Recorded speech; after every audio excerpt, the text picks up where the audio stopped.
दादा बिझनेस स्टार्टअपसाठी किती कॅपिटल लागेल? दादा माझ्याकडे पैसे नाहीत पण मला काहीतरी स्टार्टअप करायचं आहे. दादा माझ्याकडे पैसे आहेत पण मला समजत नाही की किती इन्व्हेस्टमेंट करू की सेफली आपण बिझनेस स्टार्टअप करू शकतो आणि तो सक्सेसफुली रन होईल. दादा आम्हाला बिझनेस करायचा फॅमिली सपोर्ट नाहीये, कॅपिटल नाहीये, असे बरेच सारे डीएम्स गेल्या काही महिन्यात आम्हाला आलेत.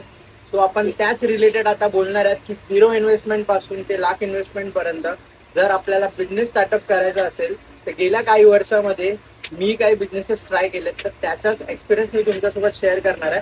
सो तुम्हाला सुद्धा बिझनेस स्टार्टअपसाठी झिरो कॅपिटल असेल तरी सुद्धा हेल्प होईल किंवा बऱ्यापैकी कॅपिटल असेल तरी सुद्धा हेल्प होईल. So high guys, this is Tanmay आणि हा आपल्या बिझनेस सिरीजचा 4था व्हिडिओ आहे. थोडा लेट व्हिडिओ काढतोय, बरेच दिवस काही गोष्टींमुळे मला व्हिडिओ क्रिएट करता आला नाही. सो आज टाइम काढून तुमच्यासाठी हा कॅपिटल रिलेटेड व्हिडिओ बनवतोय. सो आपण स्टार्ट करूया झिरो इन्व्हेस्टमेंट पासून. झिरो इन्व्हेस्टमेंट पासून जर तुम्हाला चालू करायचं झालं तर 3 अशा आयडिया देतो, त्यातून तुम्ही नक्की चांगल्यापैकी अर्निंग करू शकता. तिन्ही गोष्टीमधून मी खूप बऱ्यापैकी अर्निंग केलेली आहे. 20,000 ते लाख रुपयापर्यंत सुद्धा तुमची अर्निंग होऊ शकते जर तुम्ही कन्सिस्टन्सीने पेशन्स ठेवून जर काम केलात तरच. असं नाही की एक दिवस तुम्ही काम केलं म्हणजे स्टार्टिंग केली आणि लगेच तुम्हाला पैसे चालू होतील. थोडा पेशन्स ठेवायला लागतील, डेली ती काम करत राहावं लागेल, तुमचे कॉन्टॅक्ट बनतील, त्यानंतरच तुम्हाला चांगल्यापैकी अर्निंग होईल. कारण का जिकडे झिरो इन्व्हेस्टमेंट आहे तिकडे तुम्हाला थोडी मेहनत करणं पण गरजेचं आहे. सो त्या 3 गोष्टी अशा आहेत, त्यातली पहिली आहे ती म्हणजे रिसेलिंग बिझनेस, सेकंड आहे टूर गायडन्स आणि थर्ड आहे ती म्हणजे रिअल इस्टेट बिझनेस. या तिन्ही गोष्टीतनं खूप चांगल्यापैकी अर्निंग होतात, पण त्यासाठी तुम्हाला पेशन्स आणि कन्सिस्टन्सी राहणं खूप गरजेचं आहे. तर त्यातली पहिली जी गोष्ट आहे रिसेलिंग बिझनेस. रिसेलिंग बिझनेसमध्ये तुम्हाला कुठल्याही प्रकारचा स्टॉक घेण्याची गरज नाहीये. तुम्हाला डायरेक्ट वेंडरकडनं पर पीस मागे मार्जिन असेल. तुम्हाला वेंडरकडनं समजा एक वॉचचा प्रोडक्ट आहे, तुम्ही वेंडरकडनं 500 रुपयाला घेताय तर तो तुम्हाला सेल करताना 700 रुपये 800 रुपये तुमचा मार्जिन ऍड करून सेल करायचा आहे. याबद्दल इन डिटेल हवं असेल तर डिस्क्रिप्शनमध्ये माझा नंबर आहे, त्यात तुम्ही मला डीएम करू शकता. मी तुम्हाला प्रॉपर त्याबद्दल गायडन्स देईल. सो सेकंड आहे ते म्हणजे tour guide business. Tour guide business हा असा आहे ज्यामध्ये तुम्हाला थोडीफार बाहेरची नॉलेज असणं गरजेचं आहे. लाईक मला फिरायची खूप आवड आहे. सो मी बऱ्याच लोकेशन्स असे गुगलवरनं किंवा रँडमली आपण बरेच असे ब्लॉग्स बघतो, त्यातनं मी शिकत असतो, बघत असतो की कुठे काय आहे, कोणता प्लेस चांगला आहे, कुठे आपण जाऊ शकतो. आणि अशा बऱ्याच साऱ्या ट्रिप्स मी स्वतः अरेंज केलेल्या आहेत आणि बऱ्याच लोकांना मी ट्रिप अरेंज करून सुद्धा दिलेल्या आहेत आणि त्यातून मी पर्सन मागे सुद्धा चांगल्यापैकी अर्निंग केलेली आहे. सो याबद्दल सुद्धा एकदम इन डिटेल हवं असेल ते सुद्धा आपण तुम्हाला प्रॉपर गाईड करू. डिस्क्रिप्शन मध्ये नंबर दिलेला आहे. आणि जो तिसरा पॉईंट आहे तो जो रिअल इस्टेटचा. रिअल इस्टेट बिझनेस हा असा आहे, यामध्ये तुम्ही बोलतात ना समुद्र सारखा पैसा आहे, ज्याच्यामध्ये तुम्ही उडी मारलात तर पाहिजे तेवढे पैसे तुम्ही कमवू शकता. आणि त्यासाठी सगळ्यात पहिला इम्पॉर्टंट ते म्हणजे तुमचं बोलणं. तुम्ही कस्टमरशी कसे बोलता, त्याला कसं कन्व्हिन्स करता. कारण का जेव्हा तुम्ही रिअल इस्टेटमध्ये उतरणार, जे समोरची जी पार्टी असते जी ती बाय करायला आलेली असते, समजा 1 करोडचा फ्लॅट आहे तर 1 करोडचा फ्लॅट घेणारा माणसाचं बोलणं, त्याचं नॉलेज, या सगळ्या गोष्टी खूप वेगळ्या असणार आहेत. सो त्यांच्याशी बोलताना आपलं बोलणं कसं असावं या सगळ्या गोष्टींचं काळजी घेणं सुद्धा गरजेचं आहे. सेकंड म्हणजे पेशन्स. ते लोक तुमचे खूप पेशन्स चेक करतील. असं नाही की तुम्ही त्यांना एक फ्लॅट दाखवला तर त्यांना आवडेल आणि लगेच ते घेतील, तर नाही. बऱ्याच प्रॉपर्टी शो करायला लागतील, त्यांचे खूप सारे आस्किंग असेल की मला असं पाहिजे तसं पाहिजे. सो त्या सगळ्या गोष्टी तुम्हाला पहिला सर्च कराव्या लागतील. थर्ड म्हणजे तुम्हाला कन्सिस्टन्सीने काम करणं गरजेचं आहे. म्हणजे तुम्हाला डेली मार्केटमध्ये जाऊन चेक करायचं आहे की बाबा आता रेट्स काय चालू आहेत, प्रॉपर्टी कुठे जास्त सेल होते आहे, कुठली जागा जास्त पुढे जाऊन आत्ता इन्व्हेस्ट केली तर त्याच्यामध्ये आपल्याला चांगलं ग्रोथ भेटेल.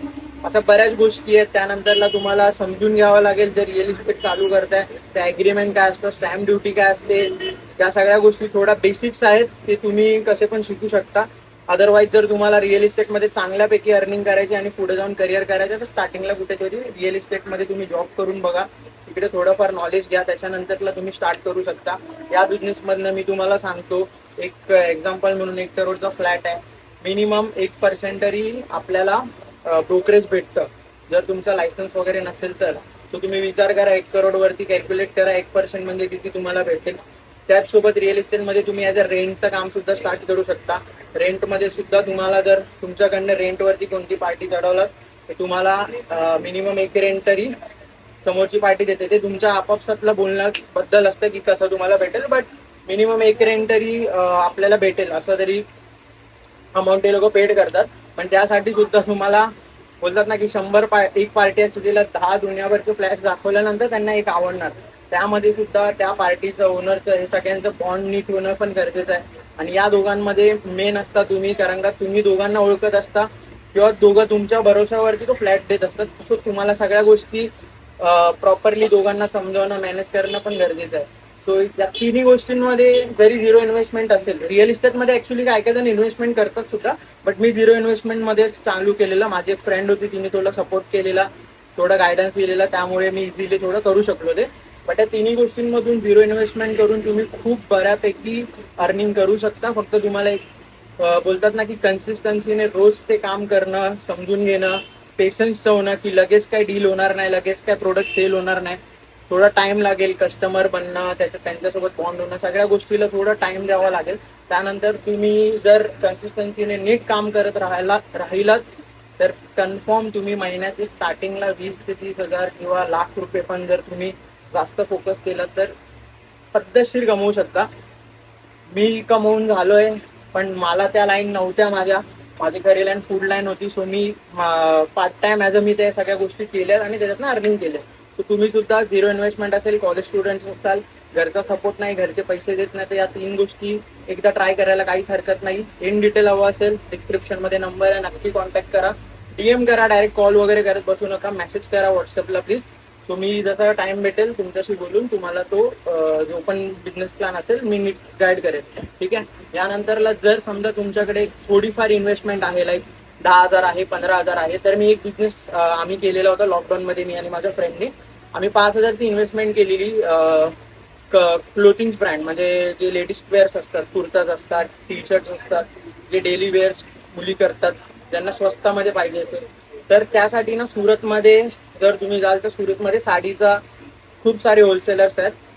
माझा एक फ्रेंड पण आहे जो तिथून करतोय, त्याच्यासोबत सुद्धा आम्ही साडीचं सेलिंग चालू केलेलं. आणि साडीमध्ये खूप चांगला मार्जिन आहे. रिसेलिंगमध्ये ना ₹500-600 तुम्ही आरामात काढू शकता, असा मार्जिन आहे. त्यानंतरला जो ह्याचा बिझनेस आहे, काय बोलतात, जो आम्ही केलेला लॉकडाऊनमध्ये, तो असा आहे की त्यामध्ये तुम्हाला लेडीज वेअरचे किलोच्या रेटने तुम्हाला कपडे घ्यायचे आणि ते सेल करायचं. पर पीसच्या मागे तुम्ही मिनिमम ₹50 ते ₹100 कमवू शकता.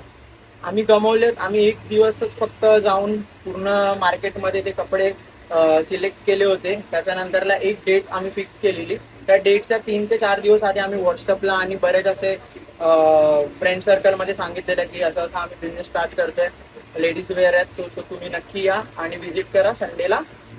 आणि माझ्या फ्रेंडचाच एक घराच्या वरती आम्ही ते सेल लावलेला होता. एका दिवसामध्ये आम्ही इन्व्हेस्ट केलेले पैसे निघाले, त्याच्या पुढे आम्हाला 2,500 काय समथिंग प्रॉफिट झाला एका दिवसाचा. आता तो आम्हाला जस्ट ट्राय करायचा होता म्हणून आम्ही केलेला. त्याच्यानंतरला त्यांच्याकडे असं पण असतं की जो डेड स्टॉक राहतो, म्हणजे तुम्ही 100 पीस घेऊन आल्यात, 60-70 पीस समजा सेल झाले, 30-40 पीस राहिले आणि ते नाही जातात, तर ते एक्सचेंज सुद्धा करू शकता, त्याच्यासोबत नवीन माल परत ऍड करून करू शकता. हे तुम्ही समजा हे तुम्ही लोकल मार्केटमध्ये जाऊन विकू शकता किंवा तुमच्या घरी सुद्धा कोणाला सांगून तुम्ही ते सेल करू शकता. इवन तुम्ही एक एक पीसचे फोटोज काढून इंस्टा, व्हॉट्सअप या सगळ्या गोष्टींवरती टाकून सेल करू शकता. लोकांना फक्त डोक्यात असं ठेवून करू नका की बिझनेस चालू करायचा तर आपण पैसा लागेलच. ज्याला करायचा तो कसाही करतो. हा अशा गोष्टी आहेत ज्या झिरो पासून पण सुरू करू शकतात. त्यानंतरला जर थोडीफार इन्व्हेस्टमेंट तुमच्या करण्याची ताकद आहे, 5,000, 10,000, खूप सिंपल अमाऊंट आहे यार. 5,000-10,000 आजच्या डेटला नथिंग आहेत. तुम्ही एवढं तर करू शकता जर तुमचा बिझनेस स्टार्टअप करायचं खरंच स्वप्न आहे. तर या गोष्टी आहेत, त्या 3 गोष्टी सांगितल्या. त्यानंतरली एक चौथी आहे जी थोड्या इन्व्हेस्टमेंट पासून सुरू करू शकता. आणि ज्यांना ना ऍक्च्युली यार खरंच ज्यांना बिझनेस करायचा आहे ना, ते कसेही करतात. म्हणजे एक तुम्हाला एक्झाम्पल देतो, लाईक हे बघा, आता हे ना इथे लसूण आहेत, सोललेले लसूण आहेत, गार्लिक बोलतात त्याला. तर ना बरेच जणांना माहिती असेल की जे सोललेल्या लसूणचा रेट असतो तो बिना सोललेल्या लसूणपेक्षा जास्त आहे. म्हणजे समजा एक, मला आता आठवत नाही की बाहेर रेट काय चालू लसूण, तर मी एक एक्झाम्पल देतो. 100 रुपयाला जर समजा सोललेले लसूण आहेत, तर बिना सोललेले लसूण हे आय थिंक सो 80 रुपयाला किंवा 70 रुपयाला असू शकतात. ह्याच्यामध्ये पण फरक आहे. आणि हे तुम्ही बिझनेस कसं चालू करू शकता हे पण सांगतो. काय करायचं नाही, मार्केटमध्ये होलसेल रेटने लसूण सुचलायचे, पण मेहनत आहे. घरी बसून ते पूर्ण पील ऑफ करून त्याच्यानंतरला ते पॅकेजिंग तुम्ही तुमच्या ॲज अ ब्रँडिंगच्या हिशोबाने करून तुम्ही लोकल मार्केटमध्ये जे हॉटेल्स आहेत, असे आमच्यासारखे छोटे छोटे शॉप्स आहेत, ह्यांना तुम्ही सेल करू शकता. कसं आहे की हॉटेल्स लाईनमध्ये किंवा जे छोटे स्टॉल आहेत त्यांच्याकडे टाइम नसतो की ते सगळं सोलून परत प्रिपरेशन करा. सो तुम्ही त्यांना हे प्रोव्हाइड करू शकता. याचसोबत तुम्ही व्हेजिटेबल्स वगैरे सुद्धा फ्रेश कटिंग करून, किंवा फिश आहेत, फिशमध्ये तुम्ही कटिंग्स करून, बऱ्याच लोक असे ज्यांना आजच्या डेटला इझी टू वे सगळ्या गोष्टी पाहिजे. तर तुम्ही असं बघा की तुम्ही कस्टमरचा कुठला प्रॉब्लेम सॉल्व्ह करताय, असं असं काहीतरी बिझनेस आयडिया करा ज्याच्यामुळे कस्टमरचं काम इझी होईल आणि त्याला बेटर सर्व्हिस तुम्हाला देता येईल. जसं मी आता तुम्हाला लसूणचं सांगितलं की ज्यांना टाइम नाही आहे, जे घरी पण आहेत, बरेच जण घरीच्या पण यूजमध्ये पण पील ऑफ करूनच घेतात.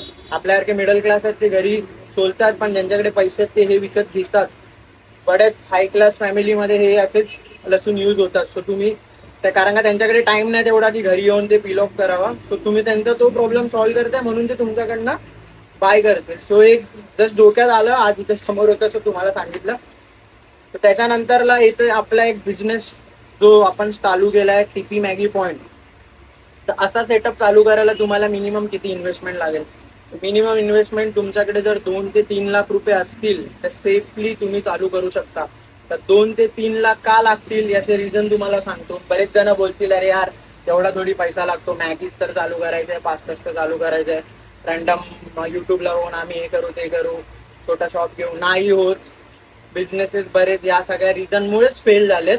तर तुम्हाला एक सिम्पल सोल्युशन नाही देऊ म्हणजे सिम्पली समजवतो की कसं तुम्ही करू शकता. जर तुमच्याकडे अमाऊंट आहे 2 ते 3 लाख रुपये आहेत आणि तुम्हाला काहीतरी स्वतःचं फूड स्टॉल चालू करायचं, म्हणजे फूडचं सेटअप चालू करायचं आहे एक, आणि ॲज अ ब्रँड म्हणून चालू करायचं आहे. असं नाही आहे की नॉर्मल आपलं केलंय म्हणून चालू करायचं नाही, ब्रँड म्हणून चालू करायचं. तर त्यासाठी आहे 2 ते 3 लाख. का बोलतोय 2 ते 3 लाख मध्येच तुमचं रेंट जाईल, कारण का तुम्ही ज्या लोकेशनवर रेंट बघणार तर त्याचं तुम्हाला रेंट द्यायचं आहे. रेंट सोबत त्याचं असणार आहे ते डिपॉझिट. ठीक आहे, आजच्या रेटला मिनिमम कुठे पण छोट्यातली छोटी जागा जरी बघितली तरी 10,000 रुपये रेंट ते चालूच आहे. त्याच्यासोबत जे डिपॉझिट असतं ते 40 ते 50,000 समजा आहे, हे तुम्हाला स्टार्टिंगला लागणार आहे. त्याच्यानंतरला तुम्हाला स्टार्टिंगला इन्व्हेस्टमेंट करायची ती म्हणजे आता आम्ही जसं इंडक्शन घेतलं, माझ्याकडनं चूक अशी झालेली की मी स्टार्टिंगला मेन्यू फायनल करायच्या आधीच सगळं सामान घेऊन ठेवलेलं, जसं पिझ्झा ओव्हन, वेफल मशीन, अशा सगळ्या गोष्टी घेतलेल्या, सगळ्या डोक्यात ठेवलेल्या की सगळं चालू करू. बट जेव्हा सगळं ठरवलं मेन्यू, आम्ही स्टार्ट करायचं सुरुवात केली, तेव्हा कळलं की या सगळ्या गोष्टी करून आपण आपल्याला फक्त प्रॉब्लेम क्रिएट करू. सो आम्ही सिम्पल लॉजिक लावलं, सिम्पल मेन्यू ठेवला, मॅगी आणि पास्ता कन्सेप्ट ठेवला आणि त्याच्यासोबत कोल्ड कॉफी ठेवली. पण त्याच्यासाठी जो इंटिरियर जो मी केला, त्याच्यानंतरला जे आपलं इंडक्शन्स घेतले, त्यानंतर रॉ मटेरियल्स आपल्याला जसं लागतात ते आहेत. बऱ्याच अशा स्टार्टिंगला गोष्टी आहेत ज्या हळूहळू आपल्याला लागतात, लायसन्स काढायचं असतं, बऱ्याच अशा गोष्टी आहेत. त्याच्यानंतरला मेन म्हणजे सगळ्या गोष्टींमध्ये तुम्ही जेव्हा पैसे टाकणार बिझनेस चालू करताना, तर असं नाही आहे की पहिल्या महिन्यातच तुम्हाला प्रॉफिट बिझनेस देईल. वर्ष जाईल, 6 महिने जाईल, 1 महिना, 2 महिने किंवा 2 वर्ष जातील. हे तुम्हाला माहिती नाही की तुमचा बिझनेस किती टायमानंतर वर्क करेल. तर त्यासाठी तुमच्याकडे बॅकअप मनी असणं सुद्धा गरजेचं आहे. असं नाही आहे की 2 ते 3 लाख रुपये आहेत म्हणजे 2 ते 3 लाख रुपये पूर्णच बिझनेसमध्ये लावून चालू करावं. सेफली खेळा. लाख रुपये जर समजा तुमचा इंटिरियरला खर्च आहे तर लाख रुपये इंटिरियरला करा. 50,000 रुपये जे तुमचं डिपॉझिट आहे, बाकीचं रॉ मटेरियल आहे, रेंट आहे. त्यानंतर जर स्टार्टिंगला जर तुम्ही स्टाफ ठेवलात, मी तरी सजेस्ट करेन स्टार्टिंगला ट्राय करा, सगळ्या गोष्टी तुम्ही स्वतः करा, शिका. त्याच्यानंतरला हळूहळू स्टाफ ठेवा. स्वतः अगर जर समज स्टाफ ठेवला तर त्याचा पुढचा 6 महिन्याचा पेमेंट, आपल्या स्वतःच्या खर्चासाठी पुढचे 6 महिने किंवा 1 वर्ष एक बॅकअप मनी असणं गरजेचं आहे. प्रॉब्लेम्स कधी येतील बिझनेसमध्ये सांगू शकत नाही, पण जर तुमच्याकडे बॅकअप मनी रेडी असतील तर तुम्ही इझिली बिझनेस करू शकता. यासाठी लोन वगैरे काढत बसू नका. जर स्टार्टिंग करायची आहे फूड बिझनेसमध्ये तर खरंच कमीमध्ये सुद्धा चालू होईल, मी नाही बोलत नाही, पण ॲज अ ब्रँडसाठी मी सांगतो ज्यांच्याकडे खरंच पैसे आहेत, 2 ते 3 लाख रुपये आहेत, तो 2 ते 3 लाखामध्ये इझिली सेटअप चालू होऊ शकतो. आणि तो कसा होईल हे इन डिटेल सुद्धा सांगेल, पण डिस्क्रिप्शनमध्ये नंबर आहे. पर्सनली ज्यांना खरंच इंटरेस्ट आहे, ज्यांच्याकडे खरंच 2 ते 3 लाख रुपये इन्व्हेस्टमेंट आहे आणि ते करायचं आहे त्यांना, तर त्यांना पर्सनली मी गाईड करेल की कसं करू शकता. त्यानंतरला ज्यांच्याकडे समजा कमी अमाऊंट आहे तर तुम्ही स्टार्टिंग करा, कुठला तरी एक प्रोडक्ट फायनल करा, एकच. एक वेफल घ्यायचं तर वेफलच, मॅगी घ्यायची तर मॅगीच, कॉफी तर कॉफी. कुठला तरी एक प्रोडक्ट फायनल करा ज्याच्यामध्ये तुम्ही चांगले आहात. जसं चिकन बनवण्यामध्ये समजा कोण चांगलं असेल, चिकन बटर किंवा रोल चांगलं करू शकतो, शोरमा चालू करू शकतो, किंवा बेवरेजेस आहेत, अशा बऱ्याच गोष्टी आहेत ज्या तुम्ही समजा चालू करू शकता. आणि त्याला तुम्हाला कॉन्फिडन्स आहे की हा एक प्रोडक्ट मी बऱ्यापैकी सेल करेल, याची टेस्ट माझ्याकडनं चांगली देऊ शकते. तर या गोष्टीसाठी तुम्ही काय करा, नॉर्मल स्टॉल घ्या. लोकल एरियामध्ये तुम्ही जिकडे राहता तिकडे बघा की कुठे क्राऊड जास्त आहे. जसं पाणीपुरीचा ठेला वगैरे लावतात तसा सेम स्टार्टिंगला ठेला लावा, ज्यामध्ये कमीत कमी खर्चामध्ये चालू करा. पहिला 1 वर्ष त्यातनं अर्निंग करायला चालू करा. त्यातनं समजा बिझनेस काय आहे, किती फूड कॉस्ट कसा काढायचा. त्यानंतर जेव्हा तुम्ही चालू करणार तुम्हाला एक एक गोष्टी सगळ्या इझिली समजायला चालू होतील. पण स्टार्ट करण्यासाठी डोक्यात एकच ठेवू नका की मी आता लोन काढते आणि बिझनेस चालू करतो. लोन बिनच्या फंद्यात स्टार्टिंगला पडू नका. नंतरची गोष्ट वेगळी आहे. बरेच जण बोलतील भाई लोन काढावा लागतो, मोठमोठे बिझनेस रिस्क घेतात. पण ते कधी घेतात त्यांना पण माहिती असतं की एक टायमाला त्यांच्या बिझनेसची लेवल असते, त्यांना माहिती असते अर्निंग किती होते. मग तो बिझनेस एक्सपांड करायला, मोठा करायला म्हणून ते लोक मोठी रिस्क घेण्यासाठी ते पैसे लावतात. आपली लोक काय करतात, स्टार्टिंगला शिकण्यासाठीच दुनियाभरचं लोन घेऊन स्टार्ट करतात. आता लोनच्या महिन्याला पैसे भरायचे आहेत, आपल्या स्वतःसाठी पण पैसे काढायचे आहेत, रॉ मटेरियल्स परत जे डेली लागणाऱ्या गोष्टी आहेत त्या रिस्टॉक करायच्या, या सगळ्यामध्ये फसतात आणि हातात एंडला काही राहत नाही. आणि मग बोलतात की बिझनेससाठी पैसाच लागतो, खूप लागतो, नाही बोलत नाहीये. पण जर तुम्ही मेंटली किंवा एकदम प्रॉपर विचार करून सगळं सेटअप करून जर चालू केलं तर तुम्हाला कळेल की बिझनेससाठी जो पैसा लागतो तो आपण कशा प्रकारे प्लॅनिंग करून यूज करू शकतो. जर प्रॉपर प्लॅनिंग करून केलात तर खूप सक्सेसफुली स्मूथली बिझनेस वर्क करेल आणि तुम्ही सक्सेसफुल व्हालच.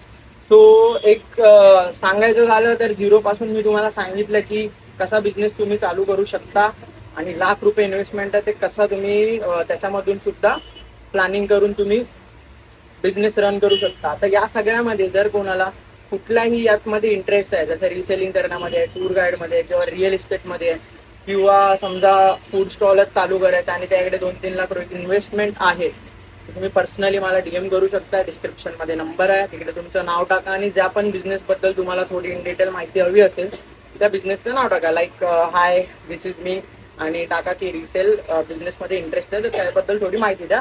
तर नक्की मी तुम्हाला हेल्प करेल, गाईड करेल आणि तुमचे प्रॉब्लेम सॉल्व्ह करायचा प्रयत्न करेल.